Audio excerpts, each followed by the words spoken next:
The betrayal. A dream built on love. Maya Chun had always believed in fairy tales. Not the kind with glass slippers and fairy godmothers, but the real ones.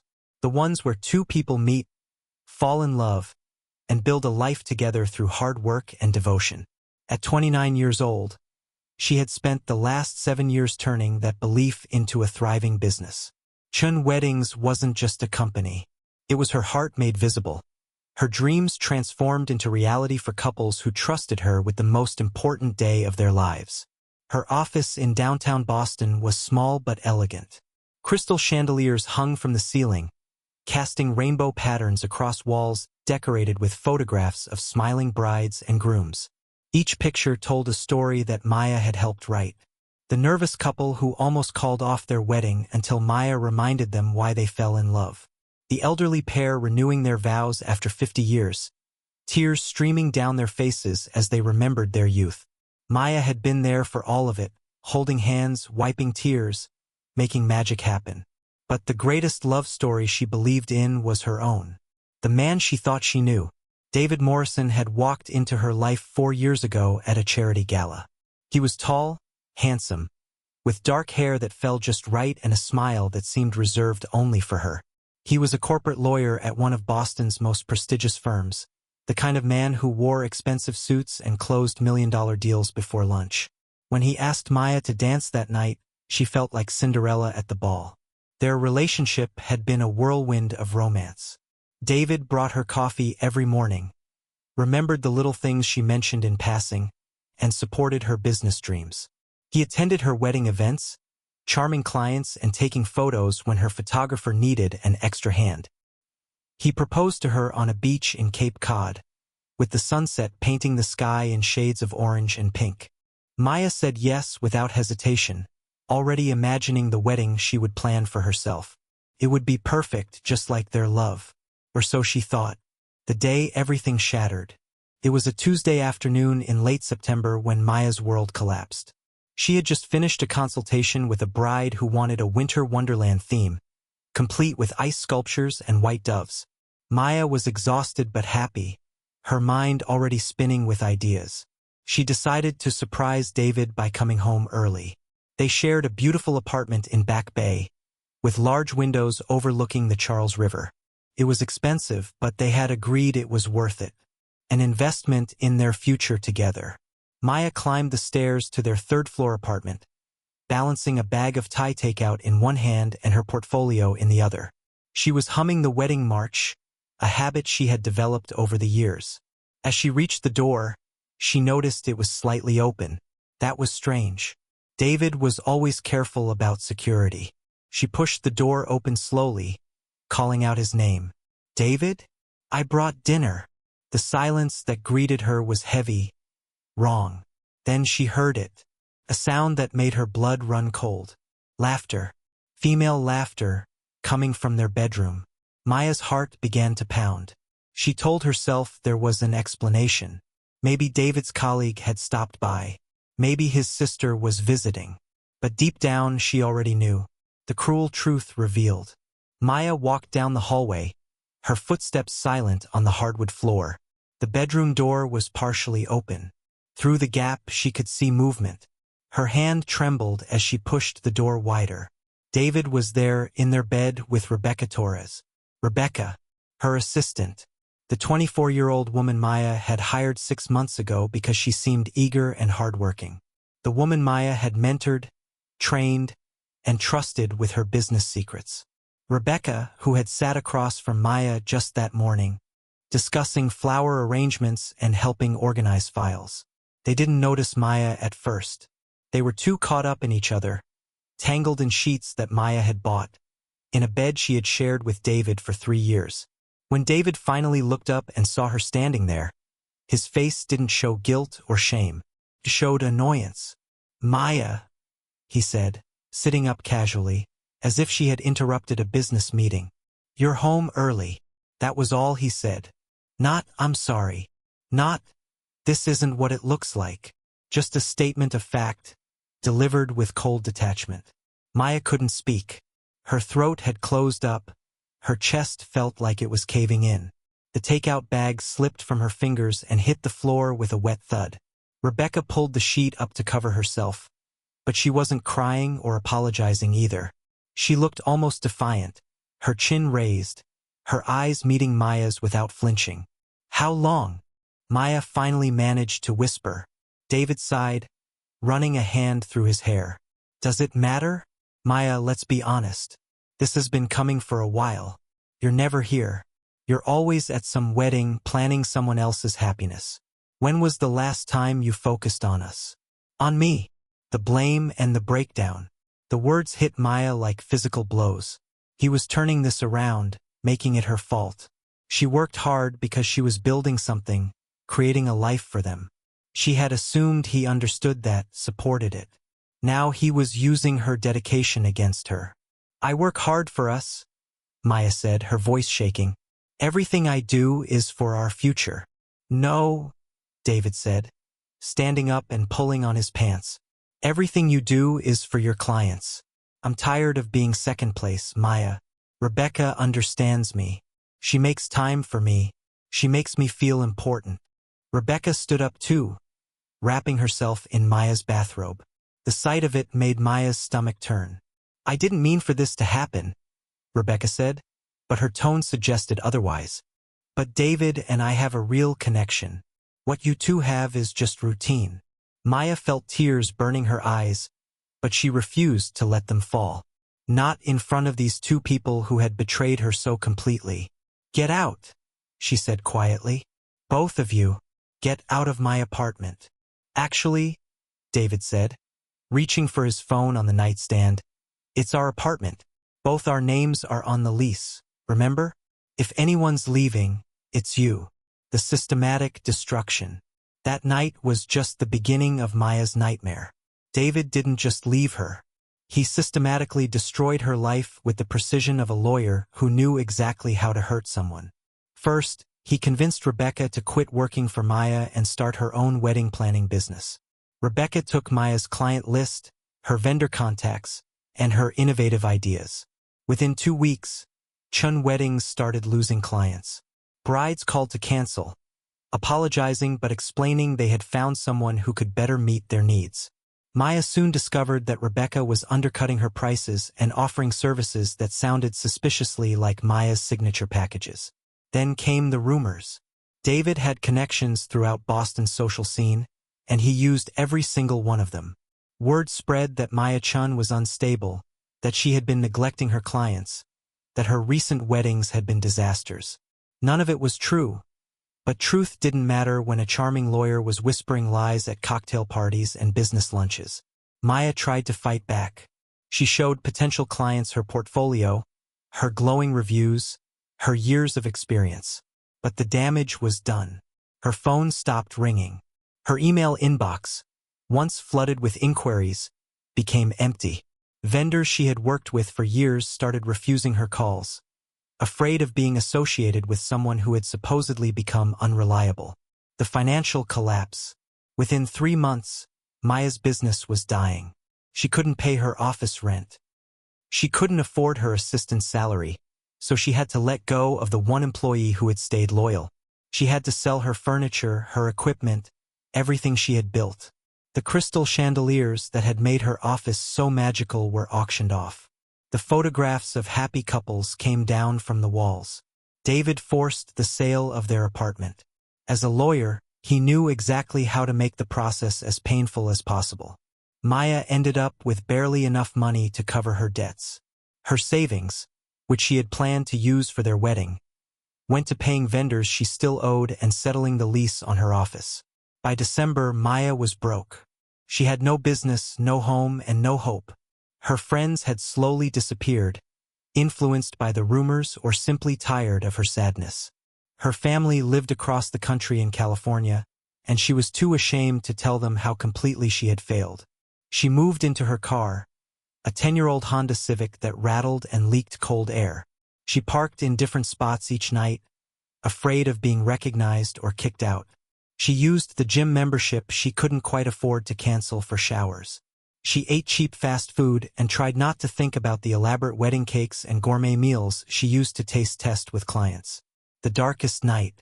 On a freezing night in late December, Maya sat in her car in a shopping mall parking lot, watching families come and go with bags full of Christmas presents. The holidays had always been her favorite time of year. Winter weddings were magical, with snow falling outside and warmth inside. Now, the season just reminded her of everything she had lost. She looked at herself in the rearview mirror. Her face was gaunt, her eyes hollow. She had lost weight from stress and irregular meals. Her hair, which she used to keep perfectly styled for client meetings, hung limp and unwashed. She didn't recognize herself anymore. Maya reached for her phone, scrolling through old photos. There she was at various weddings, smiling and confident, helping brides with their veils and calming nervous grooms. There was David, his arm around her, both of them laughing at some long-forgotten joke. Had any of it been real, or had she been living in a fantasy, blind to the truth? She was about to delete all the photos, erase the evidence of her former life, when her phone rang. The number was unfamiliar, with a Boston area code. Maya almost didn't answer. She had nothing left to lose, but she also had no energy left for another rejection or another person telling her they had heard things about her reputation. But something made her press the green button. Hello. Her voice was hoarse from disuse. Is this Maya Chun? The voice on the other end was elderly, refined, with a slight British accent. Yes, Maya said cautiously. Who is this? My name is Catherine Westfield, the woman said. I obtained your number from a friend who worked with you several years ago. She spoke very highly of your work. I understand you're a wedding planner. Maya's heart sank. She didn't want to explain her situation to a stranger. I was, she said quietly. I'm not currently taking clients. I see, Catherine said, and there was a long pause. Miss Chin, I'm calling because I have a rather unusual proposition. I'm looking for a wedding planner for my grandson's wedding. It's going to be quite an elaborate affair, and I need someone with real talent and vision. More importantly, I need someone who understands that weddings are about more than just appearances. They're about transformation. Maya closed her eyes. The word transformation hit something deep inside her. She was tired of transforming other people's lives while her own fell apart. But at the same time, this phone call felt like a rope thrown to a drowning person. Reached for her phone, scrolling through old photos.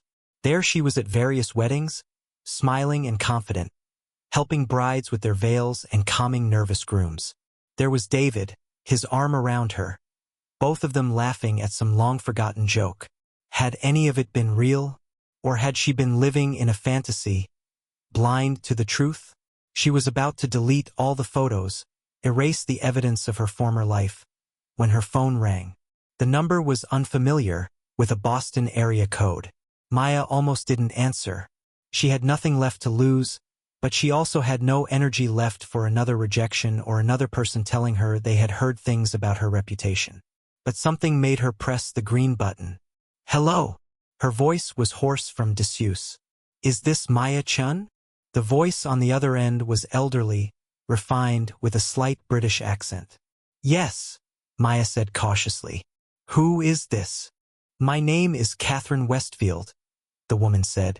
I obtained your number from a friend who worked with you several years ago. She spoke very highly of your work. I understand you're a wedding planner. Maya's heart sank. She didn't want to explain her situation to a stranger. I was, she said quietly. I'm not currently taking clients. I see, Catherine said, and there was a long pause. Miss Chin, I'm calling because I have a rather unusual proposition.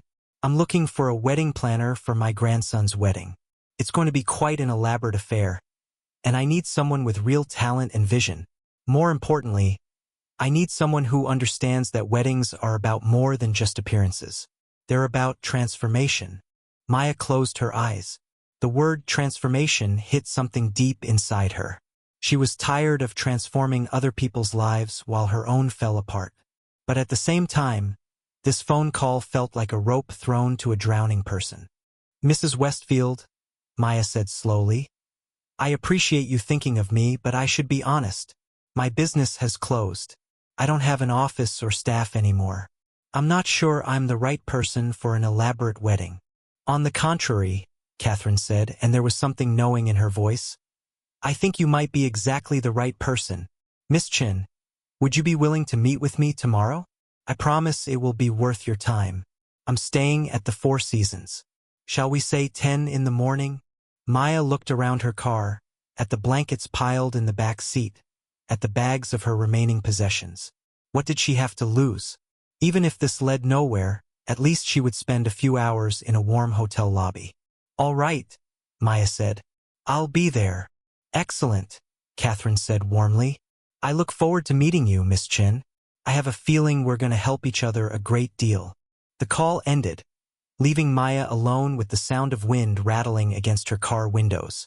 She didn't know who Catherine Westfield was or why she would seek out a failed wedding planner with a ruined reputation. But for the first time in months, Maya felt a tiny spark of something she thought she had lost forever. Hope. Tomorrow, she would find out if that hope was justified or if this was just another cruel trick from a universe that seemed determined to break her completely. Either way, Maya knew one thing with absolute certainty. She had nothing left to lose, which meant she had everything to gain. She wrapped herself in a blanket, reclined her seat, and closed her eyes. Tomorrow would come soon enough, and with it, perhaps, a chance at something new. Or perhaps, though she didn't know it yet, a chance at revenge. The meeting that changed everything. Maya arrived at the Four Seasons Hotel 30 minutes early. She had spent the night parked behind a grocery store, and at dawn, she had used the last of her gym membership to shower and wash her hair. She wore the O. She had left, a navy blue dress that hung looser than it used to. She had applied makeup carefully, trying to hide the exhaustion in her eyes and the hollowness in her cheeks. The hotel lobby was magnificent. Marble floors gleamed under crystal chandeliers that reminded Maya painfully of her old office. Well-dressed people moved through the space with the confidence of those who belonged. Maya felt like an imposter, but she held her head high. She had built a successful business once. She could at least pretend to be that person again for one morning. At exactly 10 o'clock, a hotel concierge approached her. Miss Chan? Mrs. Westfield is expecting you. Please follow me. Maya was led to a private suite on the top floor. When the door opened, she found herself in a room that was more like an elegant apartment than a hotel suite.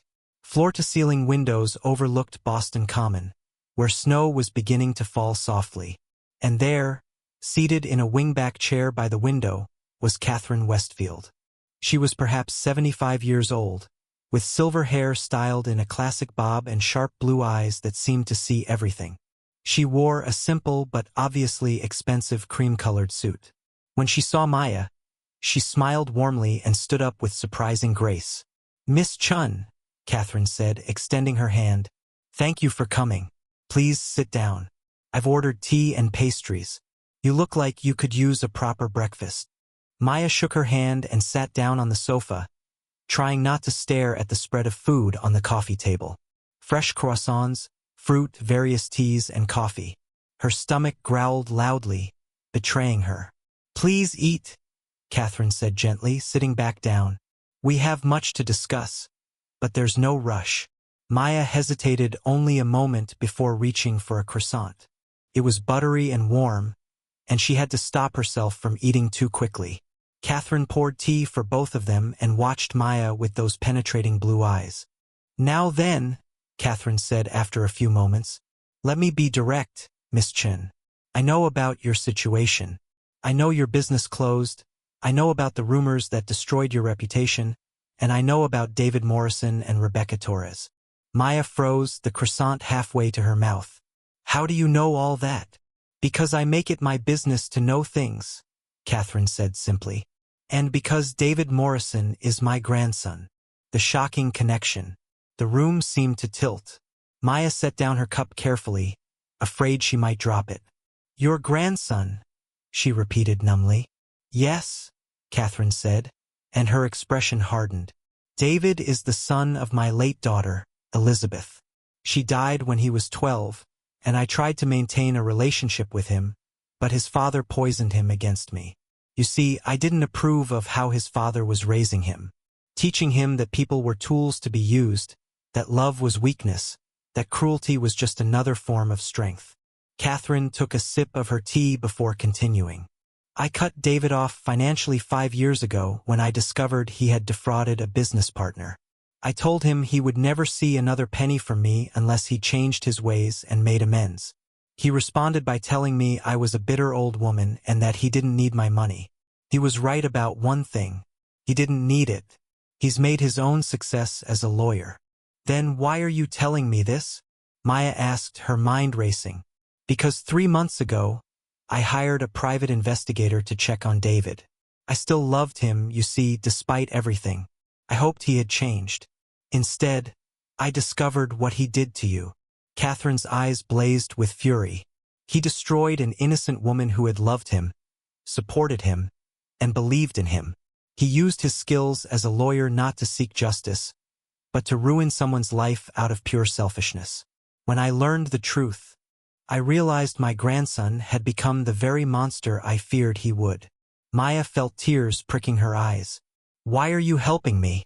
Because you don't deserve what happened to you, Catherine said firmly, and because I believe in redemption, restoration, and occasionally justice. Now, let me tell you about my other grandson. Enter Alexander Westfield. Catherine pulled out her phone and showed Maya a photograph. The man in the picture was striking. He appeared to be in his mid-30s, with dark hair, strong features, and intense gray eyes. He was standing in front of a massive glass building, looking confident and powerful. This is Alexander Westfield, Catherine said. My elder grandson from my son's side of the family. David and Alexander are cousins, though they've never been close. In fact, they're rivals. Alexander is the CEO of Westfield Technologies, one of the fastest-growing tech companies in the country. He's brilliant, driven, and unfortunately, somewhat closed off emotionally. His parents died in a plane crash when he was 21, and he threw himself into building his empire as a way to cope with grief. Maya studied the photograph.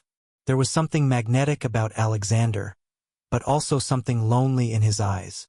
Alexander is getting married in 6 months, Catherine continued. At least that's the plan. He's engaged to a woman named Vanessa Sterling, the daughter of a business associate. It's not a love match. It's a strategic alliance, as cold and calculated as a corporate merger. I've tried to talk him out of it, but he won't listen. He says he doesn't believe in romantic love, that it's just a chemical reaction that leads to poor decision-making.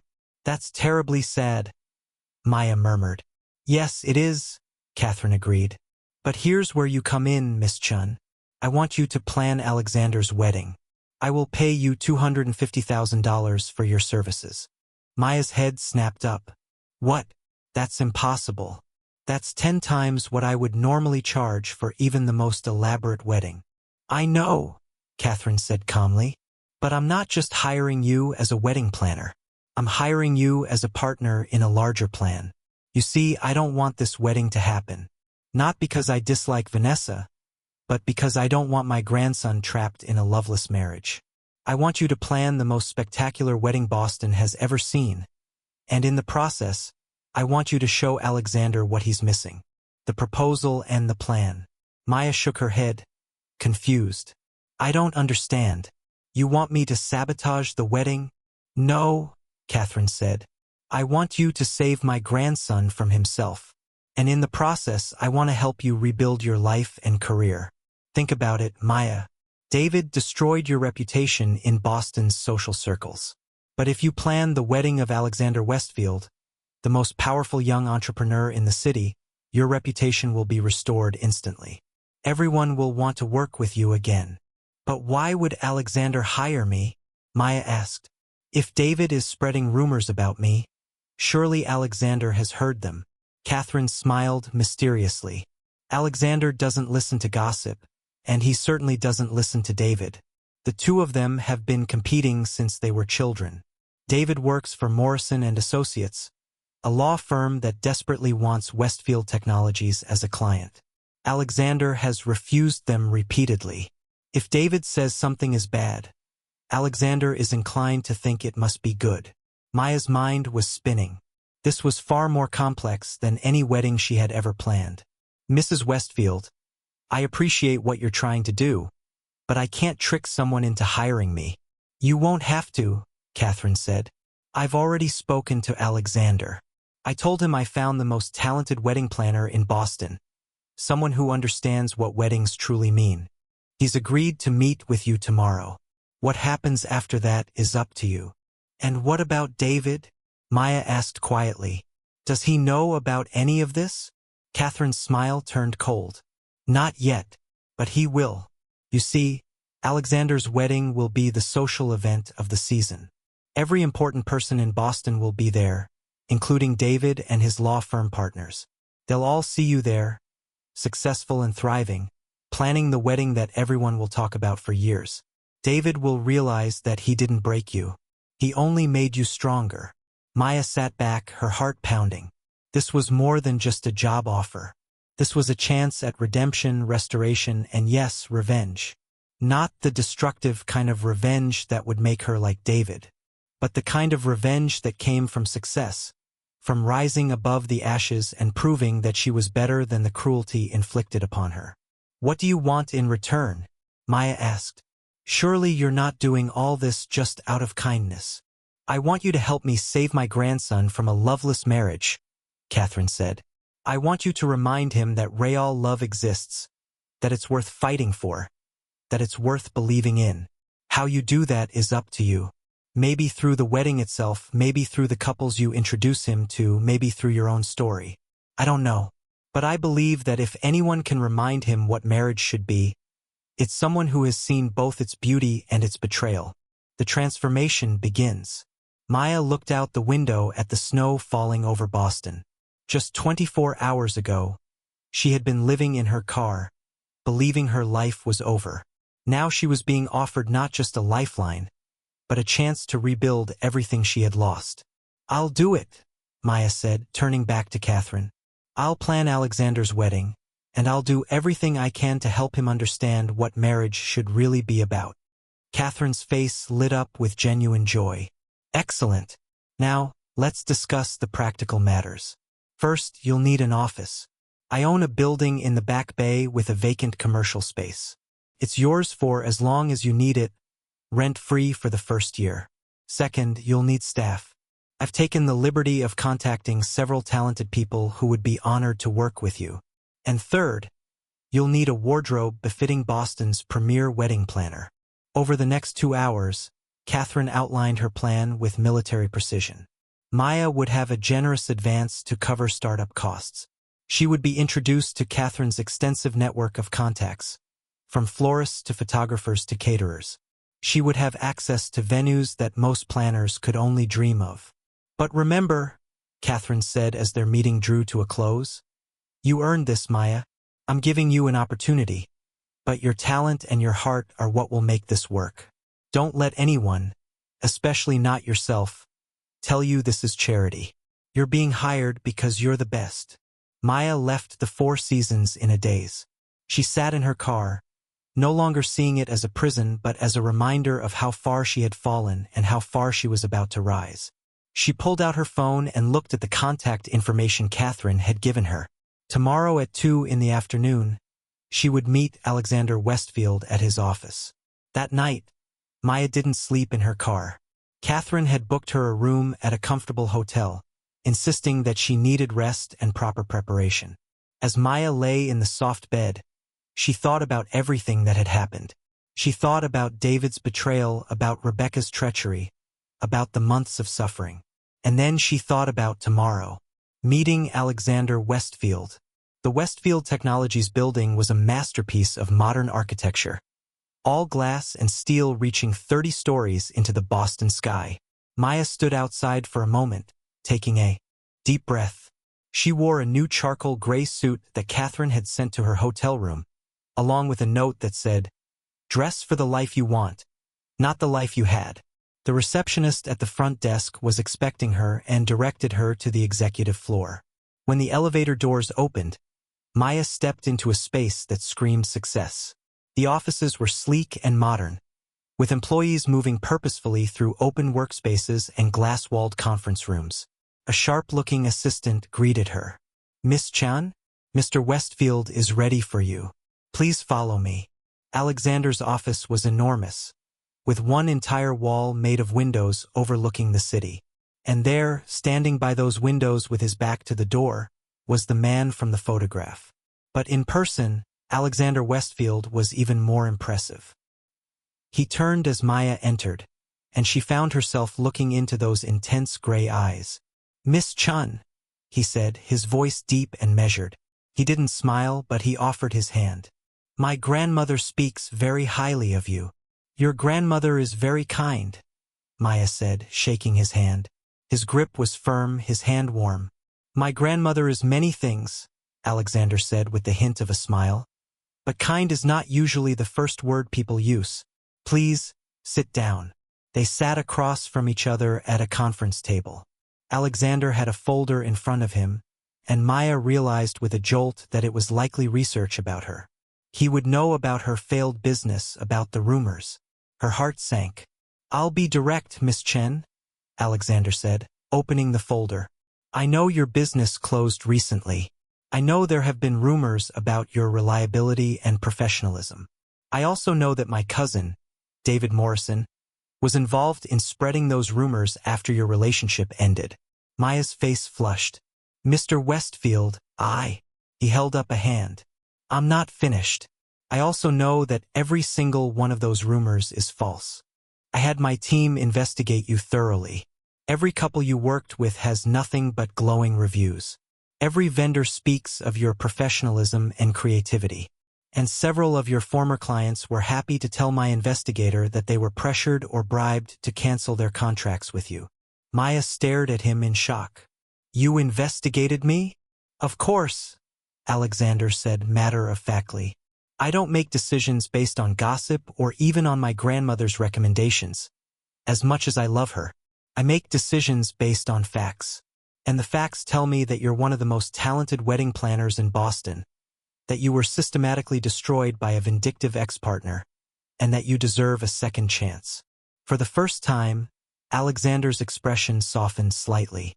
"I also know what it's like to lose everything and have to rebuild. When my parents died, I had to take over their company at 21.